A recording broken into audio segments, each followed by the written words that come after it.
Pernah bingung bedain antara I eat, I ate, dan I will eat? Tenang, hari ini kita bakal bahas 3 tenses paling dasar tapi paling penting. Apa aja? Ada simple past, simple present, dan simple future. Hello listeners, welcome back with me, Miss Naila in T2 Teaching Tutorial.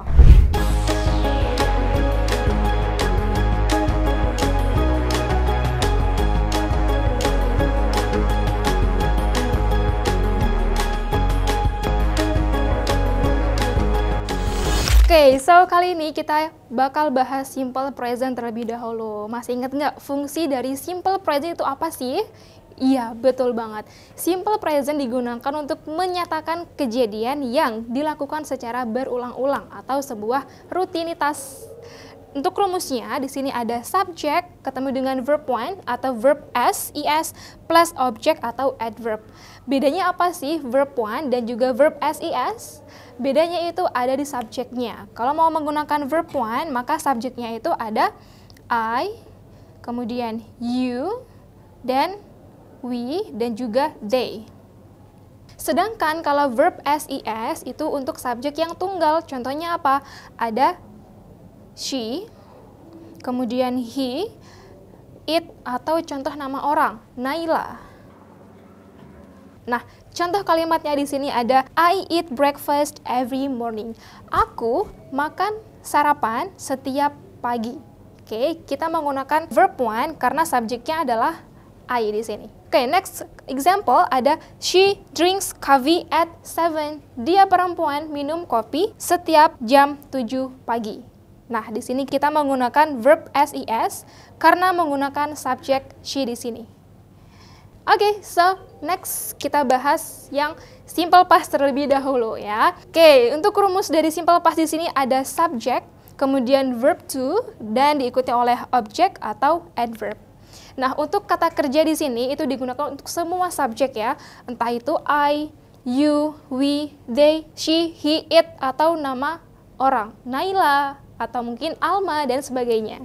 Oke, contoh kalimatnya ada I watched a movie last night. Oke, di sini ada kata kerja bentuk kedua, watched, dan subjeknya adalah I.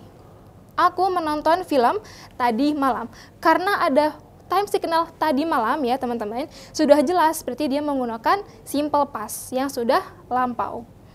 Oke, next, number 2 ada she ate ramen yesterday. Dia perempuan makan ramen kemarin. Ya, di sini ate merupakan kata kerja bentuk kedua dari kata eat.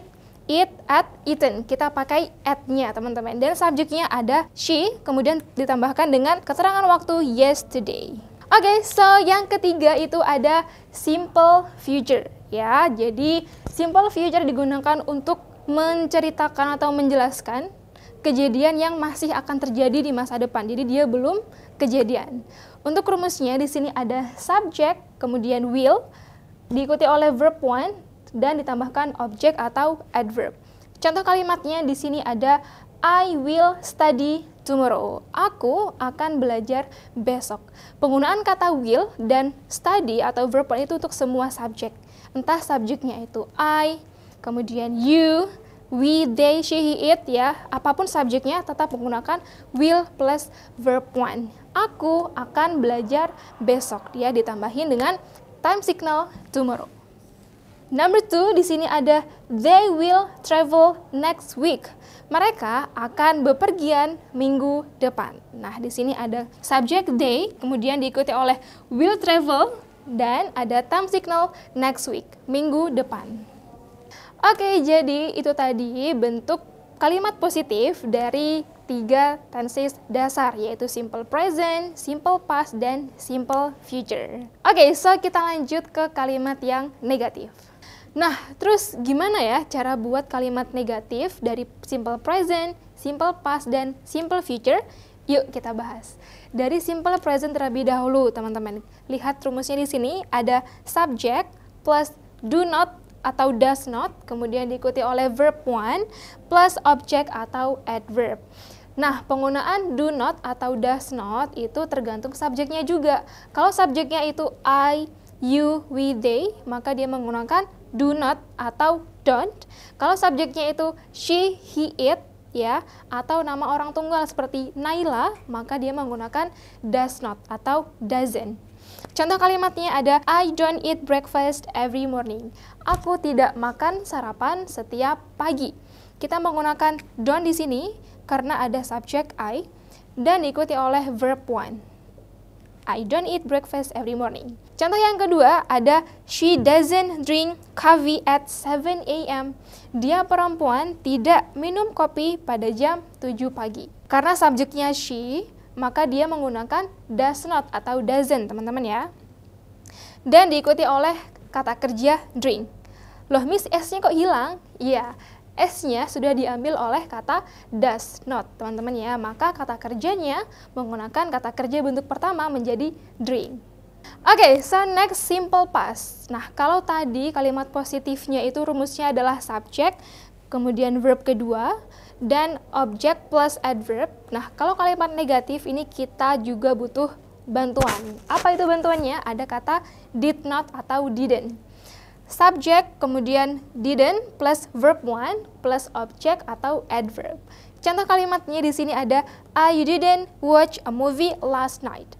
Aku tidak menonton film tadi malam. Sudah nggak pakai kata watched ya, karena dia kembali ke verb ke-1 di sini ya. Jadi verb keduanya itu berpindah di kata did ya, teman-teman. Jadi I didn't watch a movie last night. Contoh yang kedua, she didn't eat ramen yesterday. Dia perempuan tidak makan ramen kemarin. Ini juga sama, teman-teman ya. Ada subjek she, kemudian ada tambahan kata did not atau didn't plus ditambahin dengan verb one. Jadi sudah bukan at lagi ya. Jadi at-nya itu sudah berubah ke bentuk pertama yaitu eat. Didn't eat. Next, kita pindah ke simple future ya. Kalau simple future ini dia lebih simple, teman-teman ya. Tinggal tambahin kata not setelah kata will. Ada subjek, kemudian will plus not plus verb one dan juga objek atau adverb. Contoh kalimatnya di sini ada I won't study tomorrow ya. Kata won't ini adalah singkatan dari kata will not. Ya, aku tidak akan belajar besok. Oke. Next yang kedua ada they won't travel next week ya. Mereka tidak akan bepergian minggu depan. Oke, jadi cukup tambahkan kata not setelah kata will. Boleh nggak, Miss, kalau nggak disingkat jadinya they will not travel next week? Boleh ya, jadi won't itu sebagai pilihan saja, teman-teman. Nah, sekarang cara buat kalimat tanyanya atau disebut juga dengan kalimat interrogatifnya. Di 3 tenses tadi ya, ada simple present, simple past, dan simple future. Kita mulai dari simple present terlebih dahulu ya, teman-teman. Gampang banget kok, tinggal hilangin kata not-nya dan kita pindahin kata do atau does-nya ke sebelum subjeknya. Oke, jadi do atau does-nya, kemudian subject, plus verb one, plus objek atau adverb, dan jangan lupa tambahin question mark-nya ya, atau tanda tanyanya. Contoh kalimatnya di sini ada do I eat breakfast every morning ya. Apakah aku makan pagi setiap pagi? Kita pakai do, teman-teman ya, karena subjeknya berupa I. Ingat ya, menggunakan do kalau subjeknya ada I, kemudian you, they, we, intinya yang plural. Seperti itu. Contoh yang kedua ada does she drink coffee at 7 a.m. ya, karena subjeknya she di sini, so kita menggunakan does. Ya, ingat does digunakan untuk subjek yang singular seperti she, kemudian he, it, dan sebagainya. Oke, apakah dia perempuan minum kopi setiap jam 7 pagi? Ingat, drinknya tidak tambahkan s, teman-teman ya, karena sudah ada does di sini. Oke, next kita pindah ke simple past. Sama banget, tinggal pindahin kata did ke sebelum subjek ya. Dan penggunaan did ini untuk semua subjek ya, entah subjek I, you, we, they, he, she, it, dan sebagainya. Contoh kalimatnya di sini ada did I watch a movie last night ya. Apakah aku menonton film tadi malam? Untuk kata kerjanya tetap menggunakan kata kerja bentuk pertama karena sudah ada kata did di sini. Contoh yang kedua, ada did she eat ramen yesterday? Apakah dia perempuan makan ramen kemarin? Ya, subjeknya she juga tetap menggunakan kata did, teman-teman. Kata kerjanya pun juga menggunakan kata kerja bentuk pertama it, ya, bukan at. karena sudah ada did sebagai perwakilan bentuk kedua. Seperti itu. Oke, next kita pindah ke simple future ya. Rumusnya gampang banget, mirip dengan rumus kalimat positifnya. Tinggal pindahin kata will ke sebelum subject. Seperti will, kemudian subject plus verb one plus object atau adverb. Ya, contoh kalimatnya di sini ada will I study tomorrow ya. Apakah aku atau akankah aku belajar besok gitu. Jadi mau subjeknya I atau you ataupun we, they, she, he, it tetap menggunakan will plus verb one di sini. Oke, contoh yang kedua, will they travel next week ya? Apakah mereka akan bepergian minggu depan atau akankah mereka bepergian minggu depan? Gitu.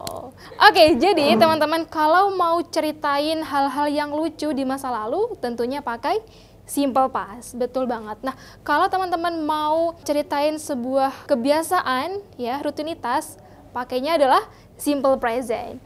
Tapi, kalau teman-teman mau mengutarain sebuah janji atau harapan, so pakainya adalah simple future.